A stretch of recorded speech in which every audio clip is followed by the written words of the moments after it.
നമസ്കാരം സുഹൃത്തുക്കളെ, മലയാളി കർഷകൻ യൂട്യൂബ് ചാനലിലേക്ക് എല്ലാവർക്കും സ്വാഗതം. ഇന്ന് നമ്മൾ മലപ്പുറം ജില്ലയിലുള്ള വേങ്ങരയിൽ താമസിക്കുന്ന നൗഷാദിൻ്റെ ഫോഡറിൻ്റെ വീഡിയോസാണ് നമ്മൾ ചെയ്യാൻ പോകുന്നത്. അപ്പോൾ മലയാളി കർഷകൻ യൂട്യൂബ് ചാനൽ സബ്സ്ക്രൈബ് ചെയ്ത എല്ലാവരും സബ്സ്ക്രൈബ് ചെയ്യുക, ബെല്ലൈക്കൺ അമർത്തുക.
നൗഷാദ് ഭായ് നമസ്കാരം. മലയാളി കർഷകൻ യൂട്യൂബ് ചാനലിലേക്ക് സ്വാഗതം. പിന്നെ എത്ര ഏക്കർ സ്ഥലത്താണ് നിങ്ങൾ കൃഷി ചെയ്തിട്ടുള്ളത്? ഒരു 3.5 ഏക്കർ സ്ഥലമാണ് മൊത്തത്തിൽ പ്ലോട്ട്. ഇതിൽ ഫാം നിൽക്കുന്ന സ്ഥലവും നമ്മുടെ പാക്കിംഗ് യൂണിറ്റ് വെച്ച് കഴിഞ്ഞാൽ മൊത്തം ഈ കൃഷി ചോളക്കൃഷിയും ചെയ്തിട്ട് സൈലേജ് ചെയ്ത് സ്റ്റോക്ക് ചെയ്യാന്നുള്ളൊരു കൺസെപ്റ്റിലാണ്. പശുക്കൾ എണ്ണ കുറവാണ്, 10-11 പശുള്ളൂ. അപ്പോൾ ഒരു 10-30 പശുക്കളാക്കണം. എൻ്റെ അടുത്ത് 40-50 പശുക്കൾ ഉണ്ടായിരുന്നു. അപ്പോൾ കാര്യമായ പുൽകൃഷിയിൽ ശ്രദ്ധിക്കാത്തതിൻ്റെ പേരിൽ പിന്നെ വെള്ളത്തിൻ്റെ ഒരു കുറവുള്ള പ്രദേശമാണ്. ഇപ്പം വെള്ളം ഇവിടെ റെഗുലേറ്റർ കംപ്ലീറ്റ് വന്നപ്പോൾ ആവശ്യത്തിനുള്ള വെള്ളമായി. അപ്പോൾ ഞാൻ പുല്ല് ചോളങ്ങൾ ആവശ്യത്തിനുള്ളൊരു 6 മാസത്തേക്കുള്ള കാലിത്തീറ്റ, അതായത് പുൽകൃഷി ആയത് CO3-ഉം CO5-ഉം അങ്ങനെ യഥേഷ്ടം പുല്ല് സ്റ്റോക്ക് ചെയ്തതിന് ശേഷം ഇനി പശുക്കളെ വാങ്ങുന്നുള്ളൂ എന്നുള്ളൊരു അനുഭവത്തിൻ്റെ വെളിച്ചത്തിൽ ആ ഒരു തീരുമാനം എടുത്തിട്ടാണ് ഇപ്പോൾ ഞാൻ കാര്യമായി പയറും ചോളവും കാര്യങ്ങളും ചെയ്ത് സൈലേജ് ചെയ്ത് സ്റ്റോക്ക് ചെയ്യുക, കുറച്ച് ഹേ ഉണ്ടാക്കാം, ആവശ്യത്തിന് പച്ചപ്പുല്ല് വെട്ടി കൊടുക്കാം എന്നുള്ള കൺസെപ്റ്റിൽ പുറത്തും തന്നെ ഒരു 5-6 ഏക്കറയിൽ ഈ സീസണിൽ കൃഷി ചെയ്യുക എന്നുള്ളൊരു രീതിയിലാണ്. അപ്പോൾ ഞങ്ങൾക്ക് കൂടുതൽ മെയിൻറ്റെയിൻ ചെയ്തുകൊണ്ടിരിക്കേണ്ടത് കൃഷിയാണ്. പശുക്കളത്തിൽ ഞങ്ങൾ കാര്യമായി ശ്രദ്ധിക്കുന്നില്ല. പഴയ കുറച്ച് പശുക്കളുണ്ട്, അതൊരു ഞാൻ അവിടെ പണിക്കാരുണ്ടാവും, നന്നായിട്ട് നോക്കുന്നുണ്ട്. അപ്പം ഇതിനൊരു അടിത്തറ പുല്ലാണെന്നുള്ളൊരു അനുഭവത്തിൻ്റെ വെളിച്ചത്തിൽ ഞാൻ അടിയുറച്ചിട്ട് ഈ തീരുമാനത്തിൽ ഇവിടെ പുൽകൃഷി തമിഴ്നാട്ടിലത്തെ പോലെ ചോളകൃഷിയൊന്നും വരില്ല എന്നുള്ളൊരു കൺസെപ്റ്റ് എനിക്ക് ആദ്യം ഒരു 2 വർഷം മുമ്പ് വരെ. അതല്ല, തമിഴ്നാടും കർണാടകത്തിനേക്കാളും ഉഷാറായിട്ട് നമ്മുടെ നാട്ടിലാണ് വരിക എന്നുള്ളത് ഞാൻ ഈ ഒരു കൃഷി പരീക്ഷണത്തിൽ ബോധ്യപ്പെട്ട സ്ഥിതിക്ക് അതാണ് ചെയ്യാൻ. 2 മാസത്തിന് ഒരു 5 ദിവസത്തെ കുറവുണ്ട്. ഇത് 65-70 ദിവസം ആയി കഴിഞ്ഞാൽ വെട്ടാന്നുള്ളതാണ്. ഇതിപ്പോൾ കൊലമായി വരുന്നുണ്ട്. ഇത് ഹൈബ്രിഡ് വിത്താണ്. അപ്പോൾ ഇത് 65-70 ദിവസം ആകുമ്പോൾ ഇതിൻ്റെ കായ ഒരു പാൽ സ്റ്റേജ് ആകുമ്പോൾ നമ്മൾ കട്ട് ചെയ്ത് സൈലേജ് ചെയ്യാന്നുള്ളൊരു കൺസെപ്റ്റിലാണ് ഇത് ചെയ്തിട്ടുള്ളത്. എങ്ങനെ ഇതിൻ്റെ കൃഷി രീതികൾ? രീതി പറഞ്ഞാൽ മണ്ണ് നന്നാക്കിയിട്ട് ട്രാക്ടറിട്ട് പൂട്ടണം, നന്നാക്കി പൂട്ടും. 2 ചാലൊക്കെ ഇട്ട് പൂട്ടിയിട്ട് പിന്നെ ആളെ വിട്ടിട്ട് ഒരു 1.5 അടിയിൽ എന്താ പറയുക, 1.5 അടി അകലത്തിൽ പിന്നെ അരടിയിൽ ഓരോരോ വിത്ത്, ഹൈബ്രിഡ് വിത്ത് എന്ന് പറഞ്ഞാൽ നല്ല ക്വാളിറ്റി വിത്ത് മാത്രം നോക്കിയിട്ട് വേണം നമ്മൾ ചെയ്യാൻ. അത് ചെയ്ത് കഴിഞ്ഞിട്ട് പിന്നെ അടിയിൽ കോഴിവളം, പിന്നെ അതല്ലെങ്കിൽ ചാണകം, പിന്നെ DAP പോലത്തെ രാസവളം ആവശ്യം ഏതാ വെച്ചാൽ അത് അടിവളം ചെയ്ത് 2 ദിവസം കഴിഞ്ഞിട്ടാണ് ഞാൻ വിത്തിട്ട് നന്നാക്കി നനക്കും. നനതിൻ്റെ ഒരു അവിഭാജ്യ ഘടകമാണ്. എല്ലാ സ്ഥലത്തും നനയെത്തുന്നുണ്ട് എന്നുള്ളത് നമ്മൾ ഉറപ്പ് വരുത്തുന്നതാണ്. പിന്നെ എന്താ പറയുക, ഒരു 25 ദിവസമായി കഴിഞ്ഞപ്പം കുറേശ്ശെ യൂറിയ ചേർത്ത് കൊടുത്തു. പിന്നെ ഒന്നും ചെയ്തില്ല, മണ്ണ് ചെറുതായിട്ടൊന്ന് അരിപ്പിച്ചു കൊടുത്തു ആളെ വെച്ചിട്ട്. അപ്പോൾ അതിൻ്റെ ഇടയിലുണ്ടായിരുന്ന കളപ്പുല്ലൊക്കെ ചെത്തിയിട്ട് ഇതിന് മരത്തിലേക്ക് ചെത്തി അരിപ്പിച്ചു കൊടുത്ത് അങ്ങനെ ആയി കഴിഞ്ഞതിന് ശേഷം അത്യാവശ്യം നല്ലൊരു വളർച്ച ഉണ്ട്. ഇത് എൻ്റെ 2ാമത്തെ കൃഷിയാണ് ചോളം. ഈ മൂന്നാമത്തിൽ ഇതിലാറ് ഉഷാറാക്കണം, ഇതിനും കുറേ ഫാൾട്ടുകൾ ഉണ്ട് എന്നുള്ളത് മനസ്സിലായി. അപ്പോൾ ഞാനും തമിഴ്നാടും കർണാടകത്തിലൊക്കെ പോയി കണ്ട് കുറേ കാര്യങ്ങൾ മനസ്സിലാക്കി. പോരായ്മകൾ എന്താണോ അതിന് അടുത്തേലും ഒന്നും കൂടി മെയിൻറ്റെയിൻ ചെയ്യാണ്. ഇത് അകലം കുറച്ച് കൂടി പോയി. പിന്നെ തുടക്കം ചെറിയ ഫാൾട്ടുകളുണ്ട്. എന്തായാലും അടുത്തേൽ ഇൻഷാ അല്ലാഹ് നല്ലൊരു സെറ്റപ്പിലാക്കും.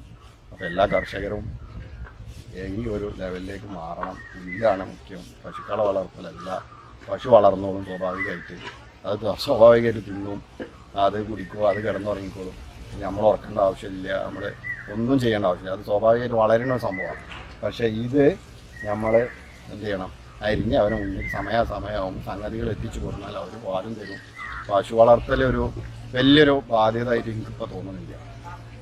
പശുവിനെ സ്ഥിരമായിട്ട് ആൾ പോയി നോക്കണം, അങ്ങനെ നോക്കണം, ഫാനിട്ട് കൊടുക്കണം, അങ്ങനെ കൺസെപ്റ്റൊക്കെ മാറി.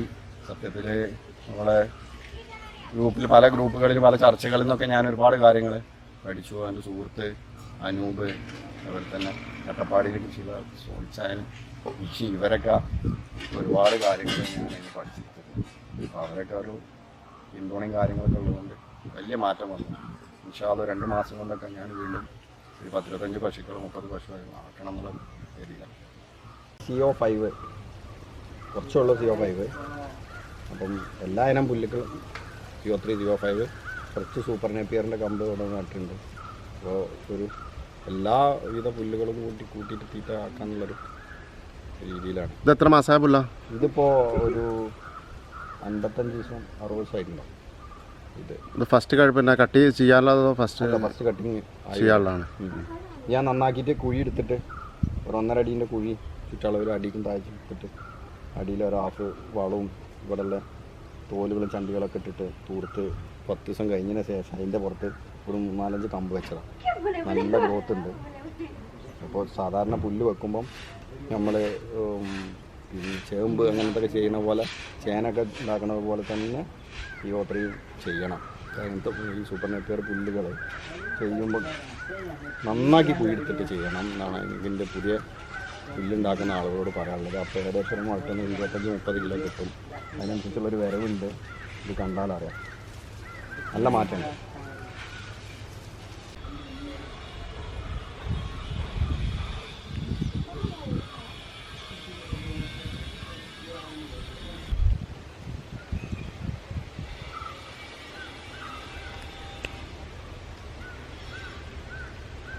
ഇതിപ്പോൾ ഞാൻ ട്രാക്ടർ കൂട്ടി 2 ദിവസമായി. ഇതിപ്പോൾ ഞാൻ വേരെടുത്തുകൊണ്ട് ഷുഗർ ഗ്രേസ് ചെയ്യാൻ പോവാണ്. ഷുഗർ ഗ്രേസിൻ്റെ ഇടയിൽ കുറേശ്ശെ പയറും ഇട്ടിട്ട് ഒരു മൾട്ടി കട്ടാണ് ഷുഗർ ഗ്രേസ് ഹൈബ്രിഡ്. അത് 4-5 പ്രാവശ്യം കട്ട് ചെയ്യുക എന്നുള്ളതാണ്. കഴിഞ്ഞ പ്രാവശ്യം ഞാൻ 2-3 പ്രാവശ്യം കട്ട് ചെയ്തിരുന്നു.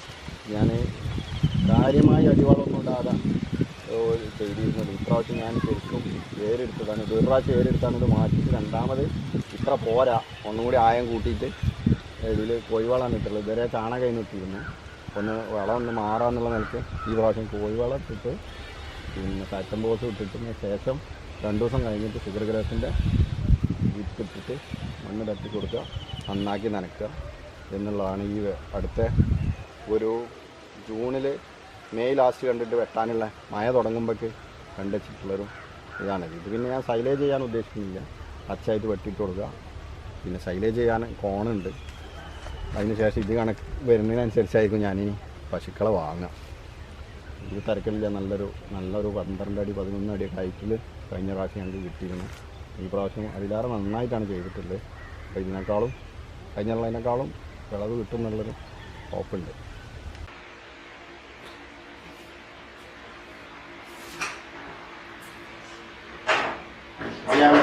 പാല് തിളപ്പിക്കുന്ന സംവിധാനമാണ്. പാല് ഞങ്ങൾ കംപ്ലീറ്റ് കുറച്ചാക്കും.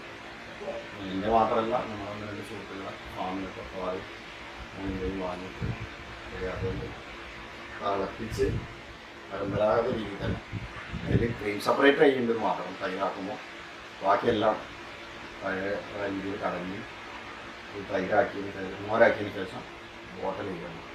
ഞങ്ങൾ ലാബിന് FSI ഞങ്ങളുടെ പരിസരങ്ങളിൽ സപ്ലൈ ചെയ്യും. തരക്കടില്ലാതെ പോകുന്നുണ്ട്. പിന്നെ നെയ്യോ എണ്ണ ആവശ്യത്തിനുണ്ട്. അത് ഞങ്ങൾ ബോട്ടൽ ചെയ്ത് ഞങ്ങൾക്ക് ഇവിടെ തന്നെ സെയിലായിട്ട്.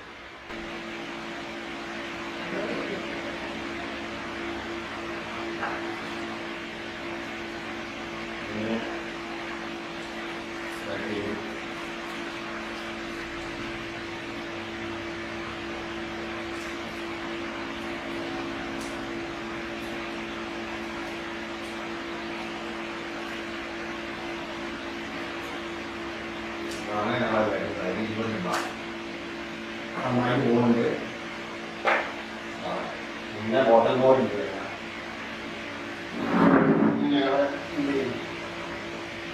ബോട്ടലായിരിക്കും ബോട്ടലിൽ 20 രൂപയാണ് ഹോൾസെയിൽ, റീറ്റെയിൽ 25. പിന്നെ ഇഞ്ചിയുണ്ട്.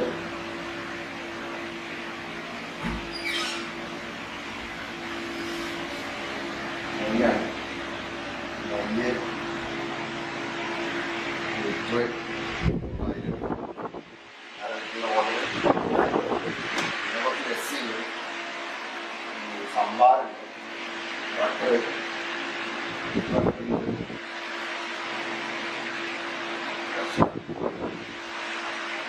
പനീർ ആവശ്യക്കാർക്ക് ആവശ്യമുള്ളത് മാത്രം പനീരുണ്ടാക്കി.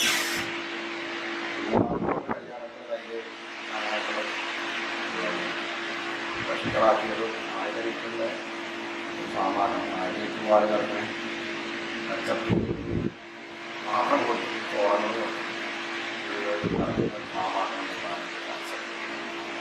ഒന്നിൻ്റെ പള്ളിയാണ് നടന്നുകൊണ്ടിരിക്കുന്നത്. പശുക്കളെ ഇപ്പോൾ ശ്രദ്ധിക്കാറില്ല. പശുക്കളെ ശ്രദ്ധിക്കണമെങ്കിൽ പശുക്കൾക്ക് ആവശ്യത്തിന് വീണ്ടുമാണ്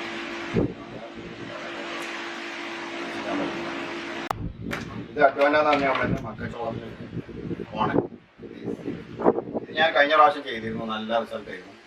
ഈ പ്രാവശ്യം ചെയ്യുന്ന സമയത്ത് ഈ വിത്ത് ഉപയോഗിച്ചു. ഇത് നല്ല റിസൾട്ടുള്ള വിത്താണ്. ഈ പ്രാവശ്യത്തിൻ്റെ ഇതിൻ്റെ ഓരോ ബാച്ചിന് ചിലപ്പോൾ ചില കംപ്ലൈൻറ്റുകളൊക്കെ വരുന്നുണ്ട്. ഈ പ്രാവശ്യം കഴിഞ്ഞ പ്രാവശ്യത്തെ ഒരു നല്ലൊരു അഭിപ്രായം കൊണ്ടാണ് ഞാനിപ്പോൾ ഇത് ചെയ്യണത്. ഇത് പിന്നെ ഞാൻ പ്രാവശ്യം ചെയ്തു, നല്ല റിസൾട്ട് ഉണ്ട്. പിന്നെ ഒരു അടിപൊളി കട്ടിക്കട്ടാണ്, ഒരു 4 പ്രാവശ്യം കട്ട് ചെയ്യാം. നല്ല വളർച്ചയോ നല്ല വലിപ്പമുള്ള പശുക്കൾക്ക് തിന്നാൻ നല്ല താല്പര്യമാണ്. കുറച്ചും കൂടി മെയിൻ്റനൻസ് കുറവാണ്. മറ്റേച്ചോളാകുമ്പോൾ കുറച്ച് കളവെടുക്കലും കാര്യങ്ങളൊക്കെ ആയിട്ട് കുറച്ച് മെയിൻ്റനൻസ് ഉണ്ട്. ഇതാകുമ്പോൾ അത്ര മെയിൻ്റനൻസ്. ഷുഗർ കേസ് എത്ര വട്ടം കട്ട് ചെയ്യാം നമുക്ക്? ഇത് മിനിമം ഞാൻ കഴിഞ്ഞ പ്രാവശ്യം 3 പ്രാവശ്യം കട്ട് ചെയ്തു. ഞാൻ അതിൻ്റെ തുടക്കം മോശമായതിന് വേണ്ടിയിട്ടാണ് കിട്ടാഞ്ഞത്. 5 പ്രാവശ്യം കട്ട് ചെയ്യുന്ന കമ്പനിയാണ്. പ്രാവശ്യം ഞാൻ പിന്നെ കുറച്ച് നന്നായിട്ട് അടികളൊക്കെ ചെയ്തിട്ടുണ്ട്. റിസൾട്ട് പിന്നീട് പറയാം. ഇത് പിന്നെ അറിയാലോ, ഇത് വീണെടുക്കുന്ന പശുക്കളെ പൊക്കാൻ ഒരു സംവിധാനം ഞാൻ എൻ്റെ സുഹൃത്തിനും കൊണ്ട് ചെയ്യിച്ചതാണ്. അപ്പം ഇതിപ്പോൾ ഞാൻ എൻ്റെ ആവശ്യത്തിന് വേണ്ടി ആദ്യം ഉണ്ടാക്കി. പിന്നെ അങ്ങനെ വാട്സപ്പിൽ ഒരു വൈറലായപ്പം കണ്ടമാനം ആളുകൾക്ക് ആവശ്യം, പ്രത്യേകിച്ച് പ്രോവൈറ്റ് കമ്പനി സ്റ്റീഫൻ സാറ് ഇത് ഒരു 10-25 ദിവസത്തോളം ഇത് അഡ്വാൻസ് പൈസ തന്നിട്ട് പക്ഷേ ഇത് ചെയ്യുമെന്ന് പറഞ്ഞിട്ട് ഇത് വലിയ ഉപകാരമുള്ള സാധനമാണെന്ന് പറഞ്ഞിട്ട് പ്രോവൈറ്റിന് സ്റ്റീഫൻ സാറാണ് ഇത് ശരിക്കും പ്രൊമോട്ട് ചെയ്ത് അയാൾക്ക് വേണ്ടിയിട്ട് ഞാൻ ആദ്യം ഒരു 10 ഉണ്ടാക്കി, പിന്നെ ഒരു 10-15 വീണ്ടും കൊടുത്ത് അങ്ങനെ പിന്നെ പ്രൈവറ്റായിട്ട് ഒരുപാട് ആളുകൾ വിളിച്ചിട്ട് ഞാനിപ്പോൾ ഇത് ചെയ്ത് കൊടുക്കുന്നുണ്ട്. ഞങ്ങളൊരു കണ്ടുപിടുത്തമെന്ന് പറയാനത് കുറേ രാജ്യങ്ങളിലുള്ള ഞാൻ യൂട്യൂബിൽ നോക്കിയപ്പോൾ പശുവിന് ഞാൻ ഇടങ്ങാറായപ്പോൾ എന്താ ചെയ്യാന്നുള്ളൊരു പരിഹാരം ഞാൻ യൂട്യൂബിലടിച്ച് സെർച്ച് ചെയ്തപ്പോൾ കണ്ട മോഡലാണ്. പിന്നെ ഞാൻ ഇവിടെ ഇരുന്നിട്ട് ഒരാളെ ഒപ്പം ഇരുന്നിട്ട് ചെയ്യിച്ചതാണ്. അതൊരു ഉപകാരമുള്ള സംഭവമാണ്. പിന്നെ ഇപ്പിലോക്ക് എന്നാണ് ഞാൻ പറയണത്. റാമ്പെന്ന് പറയുന്നത് ഇതിനിപ്പോൾ എന്ത് വില വിശ്വാസ് ഭായി? ഇത് 4000 രൂപ.